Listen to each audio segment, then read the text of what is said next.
بسم الله الرحمن الرحيم الحمد لله صلى الله على نبينا محمد وعلى آله وصحبه أجمعين. Nós estávamos falando sobre a biografia do profeta Muhammad sallallahu alaihi wasallam. Estamos ainda na introdução sobre a vida do profeta Muhammad sallallahu alaihi wasallam. Hoje nós vamos falar sobre duas questões importantes sobre a biografia do profeta Muhammad sallallahu alaihi wasallam e entrarmos um pouco na questão do mês de Ramadã, que a menos que 10 dias, inshallah, nós estaremos entrando no mês de Ramadã. A questão que nós vamos falar sobre a biografia do profeta Muhammad sallallahu alaihi wasallam hoje sobre duas questões. A primeira, que seria o mundo antes da mensagem do profeta Muhammad sallallahu alaihi wasallam. Como é que o mundo era?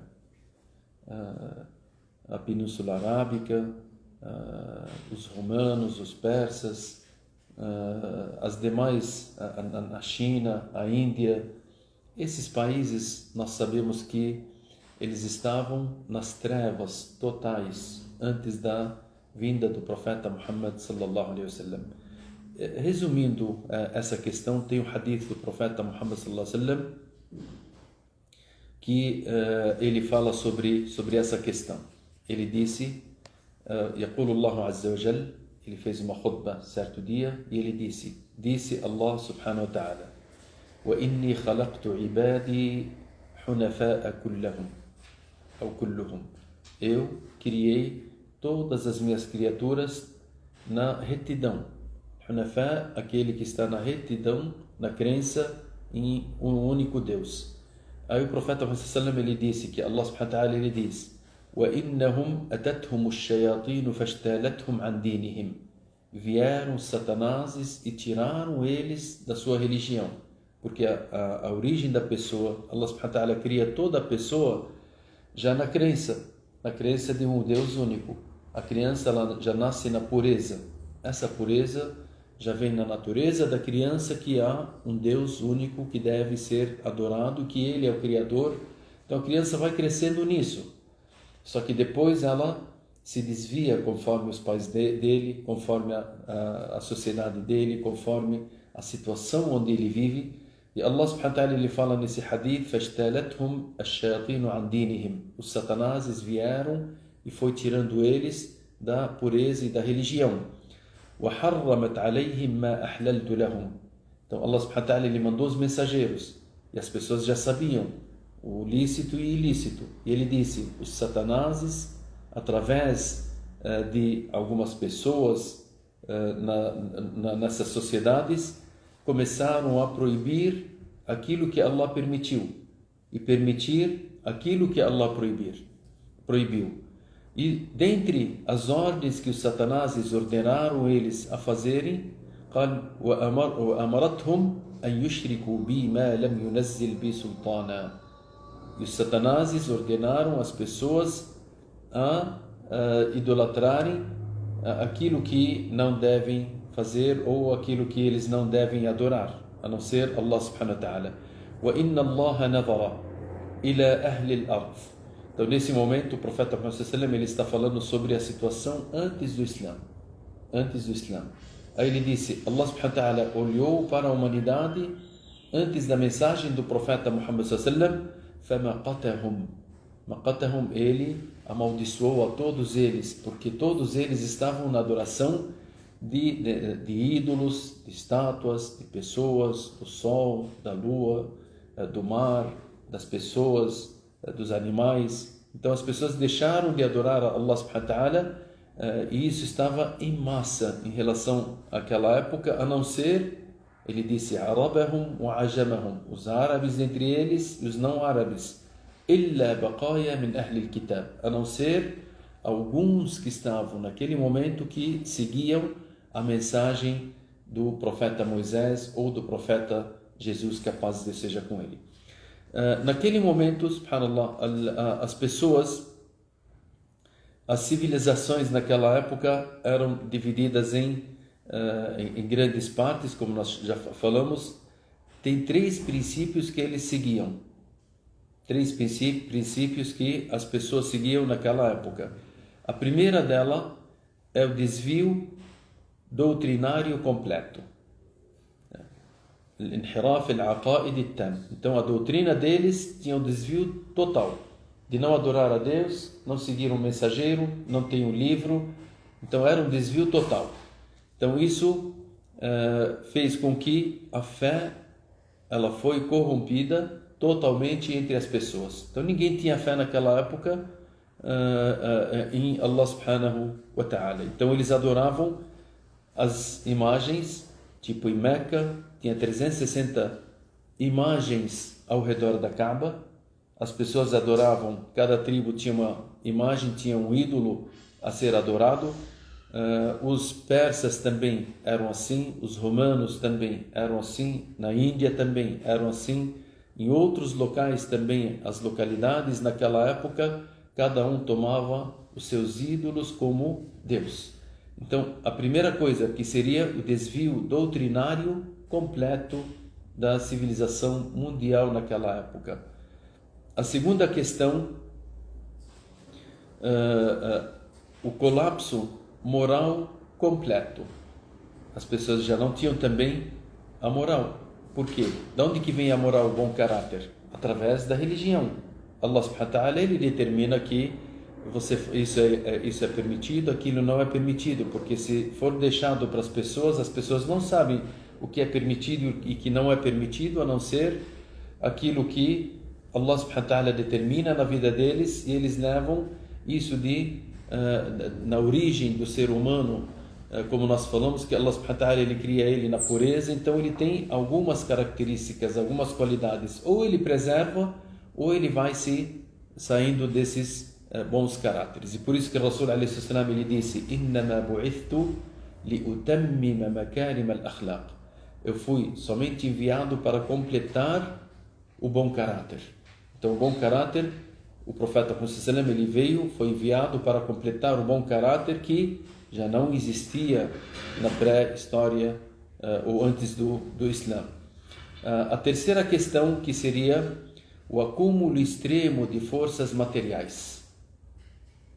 Então, as grandes potências naquela época, principalmente os romanos e persas, e outras potências que tinham também naquela época, eles acumulavam forças e exércitos, porque o mais forte, ele que tomava conta do mais fraco, e não tinha limites. Então, a injustiça, ela prevalecia naquela época. Então, quem tinha força, ele tomava conta daquele que não tinha força, de maneiras que o ser humano jamais iria aceitar. Deles tomarem as pessoas como escravos, deles matarem, deles prejudicarem, deles tomarem os seus bens, de fazerem aquilo que o ser humano ele não aceitaria. Então, já que eles estão distantes da religião, o acúmulo de força que eles tinham era para tomar conta de tudo que estava ao seu redor, de qualquer forma. Então, isso assim estava a situação antes do Islã. Três questões importantes para nós sabermos como é que estava a humanidade antes que o profeta Muhammad sallallahu alaihi wasallam foi enviado. Então eles tinham três questões: o desvio doutrinário por completo, isso em primeiro lugar. O segundo, o colapso moral completo também. As pessoas não tinham moral nenhuma, porque para eles o adultério, a legitimidade da criança não tinha a pessoa quem que é o pai dessa pessoa, dessa criança, isso não existia. A prostituição, isso era abertamente anunciado ou praticado nas sociedades sem que fosse nada proibido, né? Então isso faz com que o moral naquela época fosse o que? Tivesse um colapso e não ter moral nenhuma em relação àquelas sociedades que existiam antes do Islã. E a terceira também, como nós falamos, a força extrema que eles acumulavam, exércitos treinados para que tomassem conta, cada um tomasse conta do outro, ou para que injustiçassem as pessoas que são inferiores a elas. Então são essas as três questões, em resumo, da situação do mundo antes do envio do profeta Muhammad sallallahu alaihi wasallam. Uma outra questão que é importante, que nós deveremos aprender também: as fontes, de onde que nós vamos pegar a biografia do profeta Muhammad sallallahu alaihi wasallam? Como é que nós sabemos que a vida do profeta Muhammad sallallahu alaihi wasallam é 1, 2, 3? Nós falamos na nossa introdução que os detalhes da vida do profeta Muhammad sallallahu alaihi wasallam foram citados nos mínimos detalhes, né, foram passados para nós, escritos, isso de fonte que tenha corrente autêntica, sem que a pessoa tivesse dúvida nenhuma do que o profeta Muhammad sallallahu alaihi wasallam, ele tinha essas qualidades, ele tinha esse caráter, a fisionomia dele era essa, os detalhes da vida do profeta Muhammad sallallahu alaihi wasallam em todos os sentidos, ela foi determinada para nós e foi escrita e passada para nós, as suas batalhas, as suas vindas e idas, o seu casamento, os detalhes da vida dele, em todos os sentidos. Onde que nós pegamos? Quais são as fontes que a gente consegue, se hoje eu vou procurar e ver sobre a vida do profeta Muhammad sallallahu alaihi wasallam? E quais livros que eu procuro? O primeiro livro que eu procuro sobre a biografia do profeta Muhammad sallallahu alaihi wasallam é o Corão. Al-Quran. Porque no Corão nós vamos ver tipo as batalhas que o profeta Muhammad sallallahu alaihi wasallam teve, tipo a batalha de Badr. É uma batalha importante para nós no Islã. A primeira batalha que os muçulmanos tiveram a vitória quando os incrédulos vieram para acabar com o Islã. O que aconteceu ali? Como é que o profeta Muhammad sallallahu alaihi wasallam suplicou? O que aconteceu nos mínimos detalhes daquela batalha? Nós teremos isso no Corão quando a gente recita Surat Al-Anfal. Quando nós recitamos Surat Al-Anfal, Allah subhanahu wa ta'ala na Surat Al-Anfal, ele cita até o local de onde que vieram os incrédulos, de onde que veio o profeta Muhammad sallallahu alaihi wasallam com o seu exército, como é que o profeta Muhammad sallallahu alaihi wasallam pediu a Allah subhanahu wa ta'ala ajuda, como é que desceram os anjos para ajudarem o profeta Muhammad sallallahu alaihi wasallam, o que aconteceu com os incrédulos, o que aconteceu com os muçulmanos. Então, sendo que o Alcorão Sagrado, ele não é um livro de história, mas ele dá as diretrizes de algumas partes da vida do profeta Muhammad sallallahu alaihi wasallam, e você quer dos detalhes, você volta para outros livros. Só que ele te dá aqui as diretrizes das principais histórias da vida do profeta Muhammad sallallahu alaihi wasallam. Você tem a batalha de Uhud, é uma das batalhas onde morreram 70 dos companheiros do profeta Muhammad sallallahu alaihi wasallam. O profeta Muhammad sallallahu alaihi wasallam foi machucado, onde que houve uma vitória dos incrédulos no início. Allah subhanahu wa ta'ala colocou em teste os muçulmanos e Allah subhanahu wa ta'ala ele cita isso, qual o motivo desse teste. Depois os muçulmanos tiveram a vitória. Se você quer saber sobre a batalha de Uhud, você vai lá e vai ler na Surat Ali Imran. Tem mais ou menos na Surat Ali Imran uns 60 versículos mais ou menos que fala sobre essa batalha. E como nós falamos, não é contado como um livro de história, mas sim, são lições que Allah subhanahu wa ta'ala coloca ali, você extrai delas sobre essa batalha e as lições que você aprende dessa batalha. Tem outra batalha também chamada Ghazwat al-Khandaq ou al-Ahzab. Al-Ahzab, que seria das tribos, quando vieram com 10.000 soldados até Medina. E o que os muçulmanos fizeram com o profeta Muhammad sallallahu alaihi wasallam, o que aconteceu ali. Foi revelado uma sura completa chamada a sura das tribos, Surat Al-Ahzab, e ali ela explica vários detalhes em relação a essa batalha também e as lições que nós poderemos aprender dela. Quando Allah subhanahu wa ta'ala ele fala sobre os incrédulos, quando Allah subhanahu wa ta'ala fala sobre os crentes, quando Allah subhanahu wa ta'ala fala sobre os hipócritas, para nos ensinar que entre os soldados ou entre as sociedades muçulmanas há os hipócritas, como é que eles podem trabalhar também contra o Islã, contra as pessoas, contra a religião. Allah subhanahu wa ta'ala nos ensina, seja na Ali Imran, na Surat Uhud, ou também na Surat Al-Ahzab, que seria das tribos. Tá, Al-Ahzab ela fala somente sobre Al-Ahzab.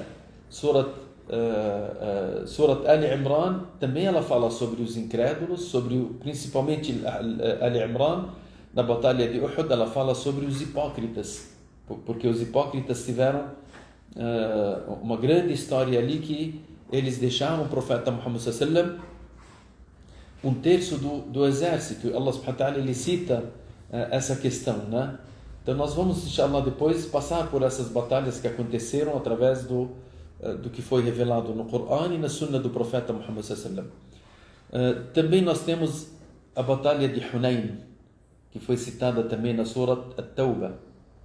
Batalha de Hunayn, que seria uma das batalhas que Allah subhanahu wa ta'ala nos ensina quando os muçulmanos eram em número grande e de repente eles falaram que jamais alguém poderá nos derrotar.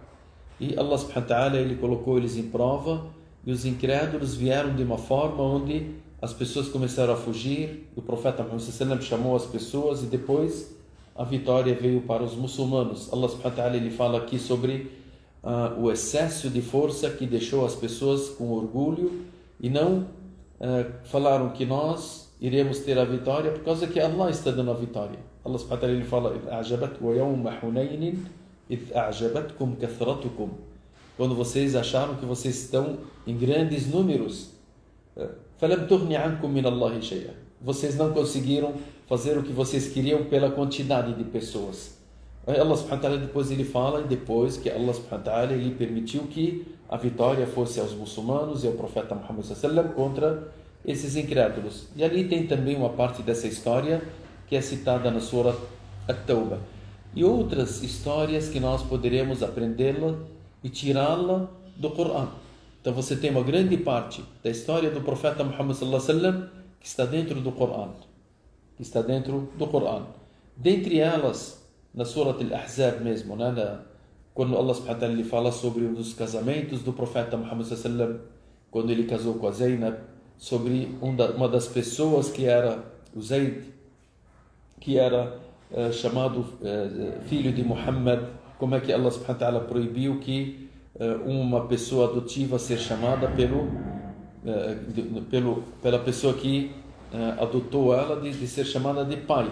Allah subhanahu wa ta'ala nos ensina ali, e ele fala quem que é o profeta Muhammad sallallahu alaihi wasallam, ele fala quem que é Zaid, ele fala sobre...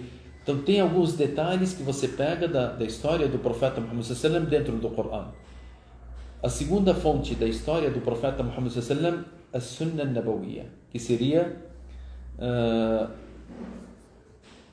a Sunnah Nabawiyya, que seria os hadith do profeta Muhammad sallallahu alaihi wasallam. Os hadith do profeta Muhammad sallallahu alaihi wasallam. Então nós temos os livros de hadith. Quais são os livros de hadith? Nós temos os livros de Al-Bukhari, nós temos o livro do Imam Malik, que fala sobre os hadith do profeta Muhammad sallallahu alaihi wasallam.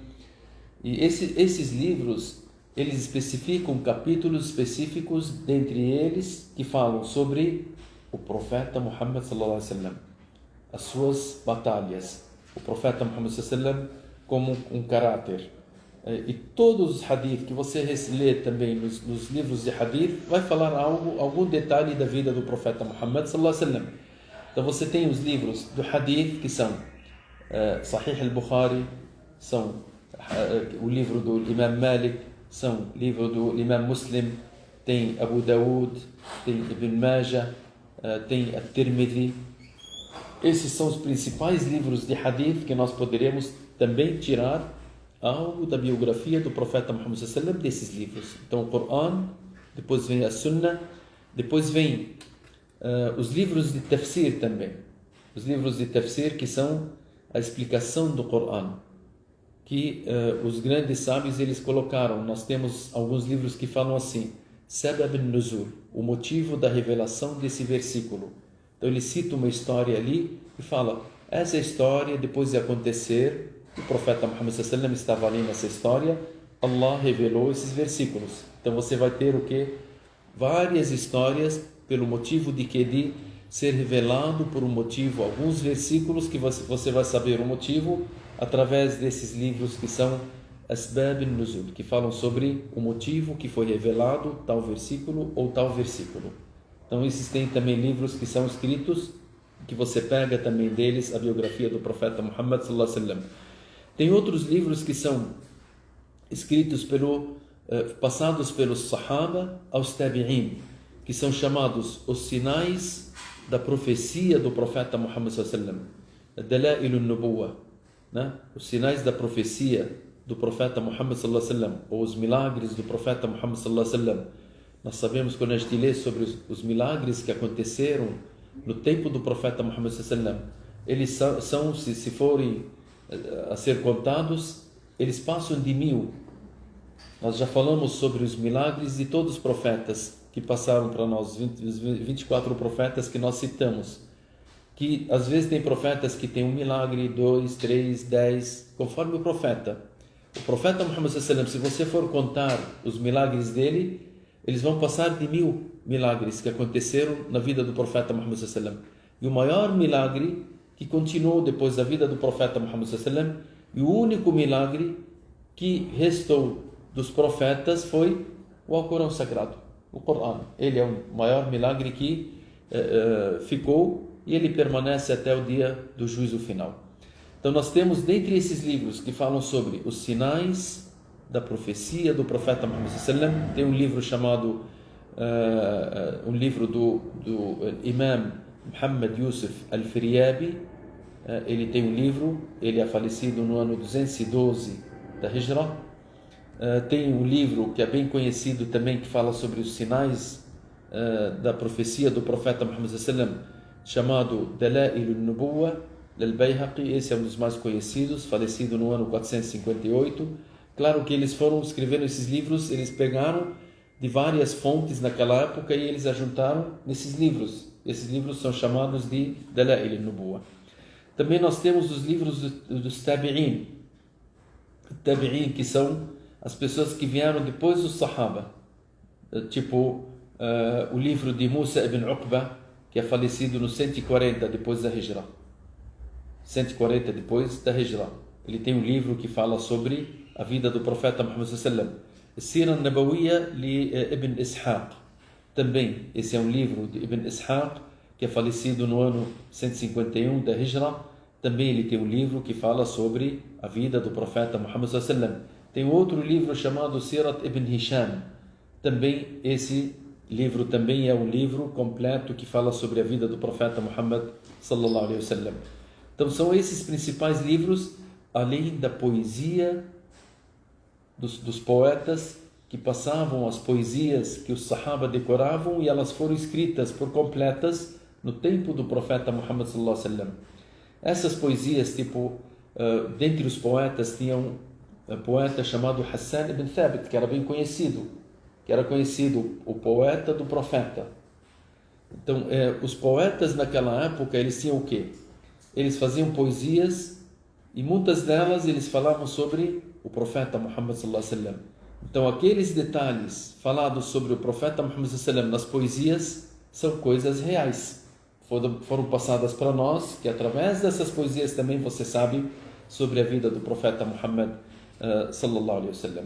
Então, isso em resumo, mais ou menos, o que nós queríamos falar junto com a introdução que nós já passamos, como era o mundo antes do profeta Muhammad sallallahu alaihi wasallam, como nós pegamos a vida do profeta Muhammad sallallahu alaihi wasallam através de que fontes, quais são as fontes da biografia do profeta Muhammad sallallahu alaihi wasallam, para sabermos que a biografia do profeta Muhammad sallallahu alaihi wasallam são de fontes autênticas, 100%, que foram passadas para nós, e nós vamos saber como é que vai mudar a vida das pessoas do mundo inteiro depois da vinda do profeta Muhammad sallallahu alaihi wasallam. Por que nós falamos sobre a vida antes do profeta e a vida depois do profeta?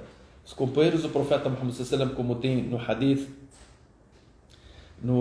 hadith que fala que o profeta Muhammad sallallahu alaihi wasallam ele rezava o Fajr e sentava no seu lugar, esperando até nascer o sol, e ele, depois que nascer o sol, por 10, 15 minutos, ele rezava e ia para sua casa.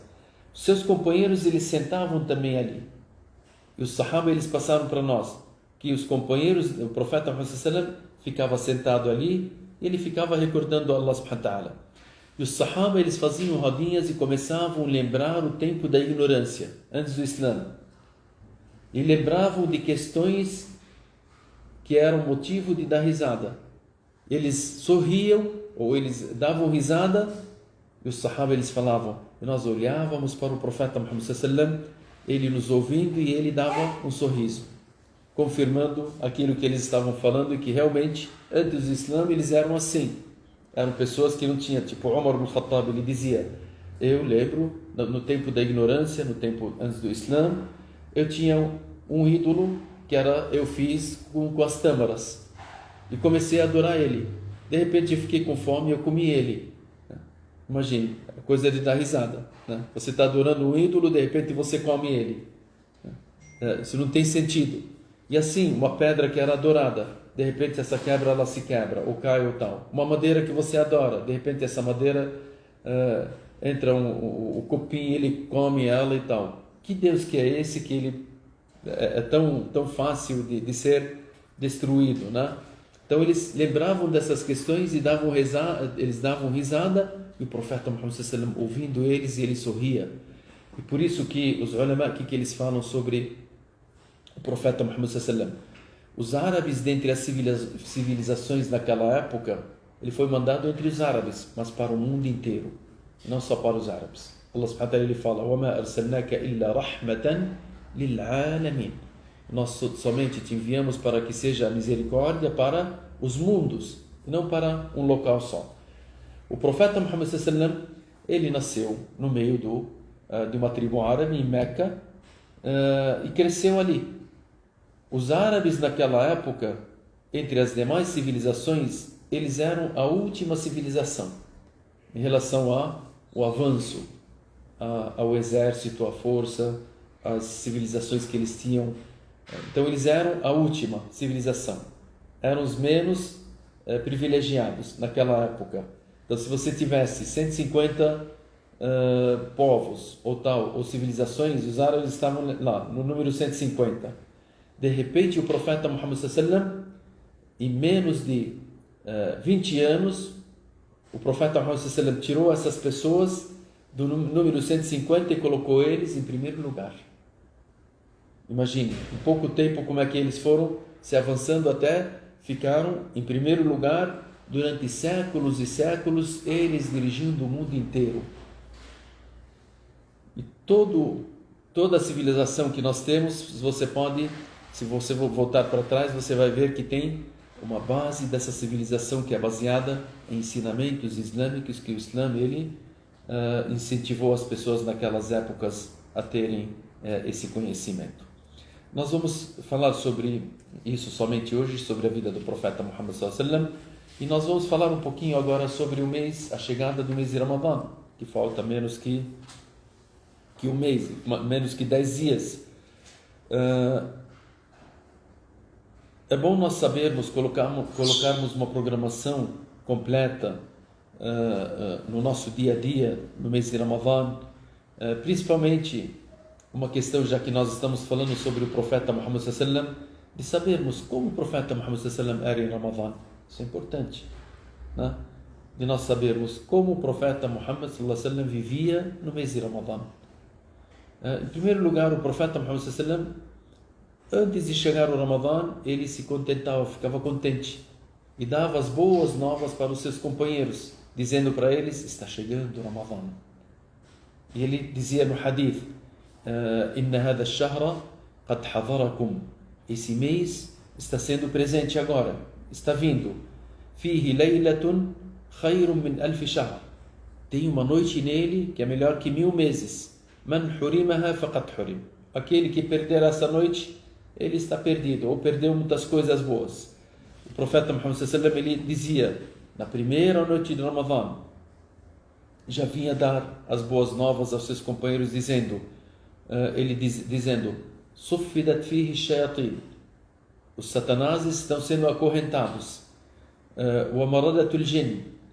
E os fortes entre os gêmeos também estão sendo acorrentados. Então ficam os pequenos gêmeos, que não conseguem afetar muito, a não ser afetam nas pessoas que têm uma fé fraca demais. Agora, aqueles que têm uma fé um pouquinho forte, ou média e tal, esses gênios e satanases não conseguem afetar neles, porque eles estarão acorrentados. Aí o profeta Muhammad sallallahu alaihi wasallam, ele fala: وَغُلِّقَتْ أَبْوَابُ النَّارِ. Todas as portas do inferno estão fechadas agora no mês de Ramadã. فَلَمْ يُفْتَحْ مِنْهَا بَابٍ. Não tem uma porta em Ramadã que se abre, nem uma porta do inferno. وَفُتِّحَتْ أَبْوَابُ الْجَنَّةِ. As portas do paraíso, elas se abrem. وَلَمْ يُغْلَقْ مِنْهَا بَابٌ. Não tem uma porta do paraíso a não ser que esteja aberto e não fecha nenhuma porta no Ramadã inteiro.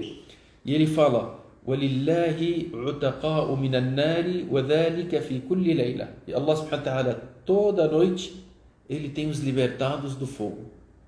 Então toda noite Allah subhanahu wa ta'ala, ele liberta algumas pessoas do fogo do inferno. 1 milhão, 2 milhões, 100, 10, todo dia ele tem os seus libertadores. Então você tem 30 dias, 30 noites de Ramadã, nas 30 noites tem os libertados do fogo do inferno. Quando nós falamos libertados, isso significa que Allah subhanahu wa ta'ala, quando liberta, ele não devolve mais para o inferno. E a pessoa pode fazer o que quiser. Se Allah subhanahu wa ta'ala citar o seu nome, fulano está entre os libertados, acabou. Você não volta mais para ser castigada. Então por isso que o profeta Muhammad sallallahu alaihi wasallam, ele incentiva os seus companheiros no mês de Ramadã para dizer-los que, olha, toda noite, se a primeira noite, a segunda, a terceira, você esqueceu, ou você se ocupou, ou você estava distante, tem a quarta, tem a quinta, tem a sexta, você tem 30 noites para estar ali, para que Allah subhanahu wa ta'ala, se olhar para você e te liberta, você ficar salva. O profeta Muhammad sallallahu alaihi wasallam, ele dava essas boas noites aos seus companheiros, para quê? Para que eles se envolvessem dentro do Ramadã e praticassem as melhores ações. Também o profeta Muhammad sallallahu alaihi wasallam, ele olhava para a lua um dia antes de Ramadã, incentivava os seus companheiros e ele ensinava, quando as pessoas vissem a lua, para fazerem um dua: Allahumma ahillahu alayna bil amni wal iman wal salamati wal islam. Ó Allah, que faça com que essa lua ela venha, se inicie com a segurança e paz para as pessoas. Então ele pedia para que Allah subhanahu wa ta'ala espalhasse a segurança, espalhasse a paz no mundo. Também o profeta Muhammad sallallahu alaihi wasallam, ele, dentro do Ramadã, antes de chegar ao Ramadã, ele ensinava os seus companheiros para não jejuarem um dia ou 2 dias antes da chegada do Ramadã. E aqui a gente incentiva as irmãs, aquela que tiver alguns dias do Ramadã passado que não jejuou e ainda não conseguiu repor, é o momento agora. Você pode repor na quinta, na sexta, no sábado, no domingo, qualquer dia. É importante que chegue o Ramadã e você não tenha nenhum dia ainda, nenhum dia que deve repor, né? Então, se você completou, alhamdulillah. Agora esses momentos aí são momentos de você esperar o mês de Ramadã, esperar o Hilal, a lua nova, para que entre o mês de Ramadã. Dentro de Ramadã, o profeta Muhammad sallallahu alaihi wasallam, até ele ensinava a gente como comer. E ele dizia: La tazalu ummati bi khair. A minha nação, ela fica o quê? Ela estará sempre nas melhores condições. Ma ajjalu al-iftar wa akharu as-suhur. Se eles adiantarem o iftar, tipo, deu adhan, não posso esperar, ficar lá esperando e falando: não, deixa mais um pouco, eu vou deixar mais 10 minutos, mais 5 minutos. Para que você está deixando esses 5 e 10 minutos? Para ter a certeza. Não, a certeza já entrou o Maghrib. Se entrou o Maghrib na certeza, então o melhor é o que? É esperar mais um pouco? Não, mas não é melhor esperar? Não, o melhor, o profeta Muhammad sallallahu alaihi wasallam está dizendo, é você já quebrar o jejum, é você ser pontual, tá? E o suhur, é melhor eu comer antes, então meia hora antes do suhur, de fazer o adhan do fajr, eu já paro de comer, escovo os dentes, tal, eu bebo água e fico lá esperando. Não, melhor você atrasar. Antes do adhan, por um pouco, você já sabe, hoje nós temos o relógio, você já tem o horário, né? Então, que seja pontual ao quebrar o jejum e pontual ao comer também no suhur. Esse é o melhor. O profeta Muhammad sallallahu alaihi wasallam, ele disse: a minha nação, ela estará sempre beneficiada por Allah se ela fizer a quebra de jejum no horário e o suhur também no seu horário. Quer dizer que no seu devido horário. Se é 5, é 5. Às 5h30, é 5h30. Não espere 5h35. Aqui o suhur, 5, é 5. Não é 4h30 ou 15 para 5. Não, é 5. Tudo bem? Isso é melhor. Tá? E se eu quiser esperar? Não há problema, mas você está contrariando o quê? A sunna do profeta Muhammad sallallahu alaihi wasallam e aquilo que ele fazia. que o profeta Muhammad ele fazia isso. O profeta Muhammad dentro de Ramadã, ele aumentava suas adorações. Ele aumentava suas adorações. Até a hadith Aisha radhiyallahu anha, a esposa do profeta Muhammad sallam, ela dizia que quando chegava os últimos 10 dias de Ramadã, o profeta Muhammad sallam, ele não dormia, acordava as esposas e ele ficava praticando as orações durante a noite toda. Até na recitação do Corão, o profeta Muhammad sallam, dentro de Ramadã, ele recitava mais, ele dobrava a sua leitura dentro do Corão, dentro de Ramadã, em relação ao Corão. O profeta Muhammad sallam era conhecido, ele era muito generoso. E os sahaba eles falavam, e quando chegava Ramadã, a generosidade do profeta Muhammad sallam aumentava. Ele parecia aquela ventania forte, né? Ele fazia tudo aquilo que ele poderia fazer de bem para as pessoas, para aconselhar, para ajudar, para dar uma caridade, para fazer o bem. O profeta Muhammad sallam dentro de Ramadã, ele fazia as maiores batalhas que aconteceram com o profeta Muhammad sallam foram em Ramadã. Batalha de Badr foi em Ramadã. A batalha da conquista de Meca foi em Ramadã. Quer dizer que o Ramadã, o profeta Muhammad sallam nos ensina, não é o mês da pessoa ficar com preguiça e falar, olha, agora eu vou dormir só, descansar. Não. Sabe o que é batalha? É você sair da sua casa, você carregar uma arma, você enfrentar um inimigo, mesmo você não tendo as condições como foi na batalha de Badr, o profeta Muhammad sallam, ele e seus companheiros, e foram eles 315 pessoas enfrentando 1000 pessoas, foi em Ramadã. No Fatah Makkah também foi em Ramadã, e eles tiveram nas duas batalhas a vitória. O profeta Muhammad sallam nos ensina que em Ramadã, no jejum, ele não veio para deixar as pessoas ficarem com preguiça, ou as pessoas ficarem, olha, agora é tempo de descanso. Não, é o tempo da adoração, é o tempo da aproximação a Allah subhanahu wa ta'ala, é o tempo de você saber que se abriram as portas do paraíso, eu quero entrar no paraíso.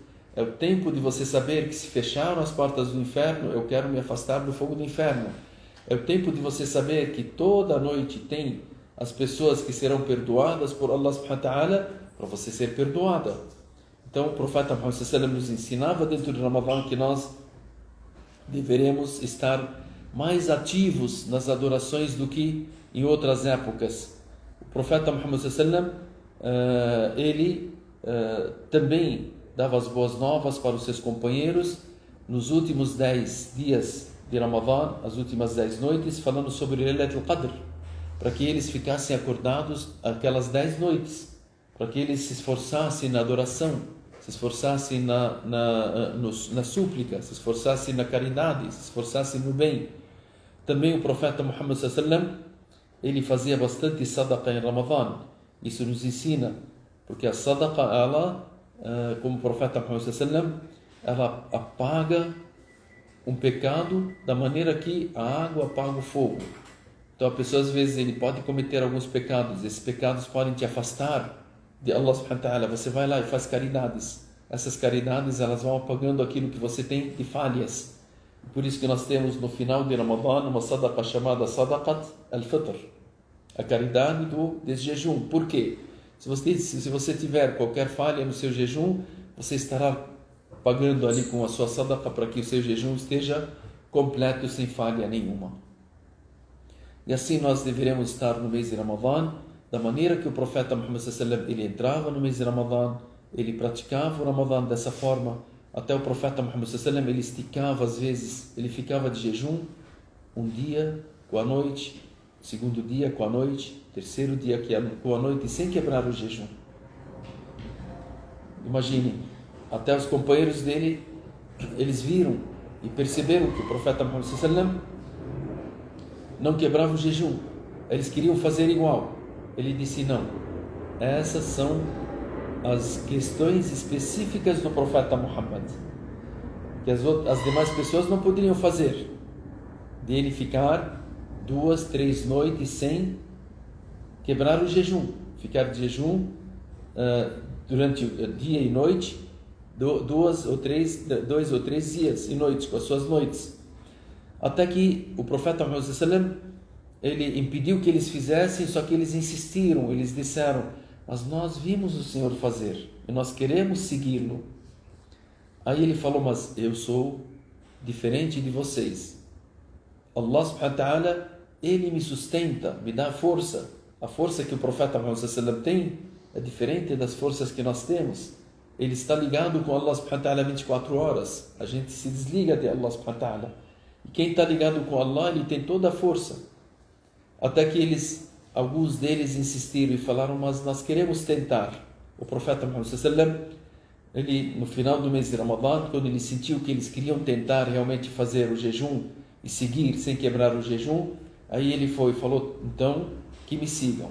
Eles ficaram um dia com a noite, outro dia com a noite, e eles sentiram a dificuldade, e de repente apareceu a lua nova, que veio o Eid. E ele disse: se não fosse a lua nova, eu iria cumprimentar mais com vocês, para vocês sentirem por desobedecerem. Essa é uma desobediência dos companheiros, de que eles quererem seguir aos passos do profeta Muhammad sallallahu alaihi wasallam, mas ele queria ensiná-los que tem questões que são específicas dele e não deles.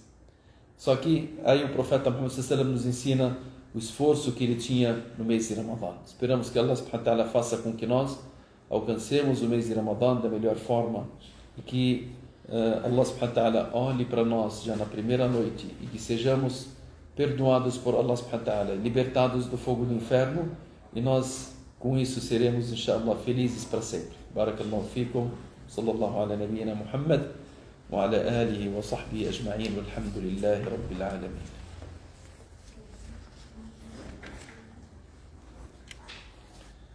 Nós temos 5 minutos, se vocês tiverem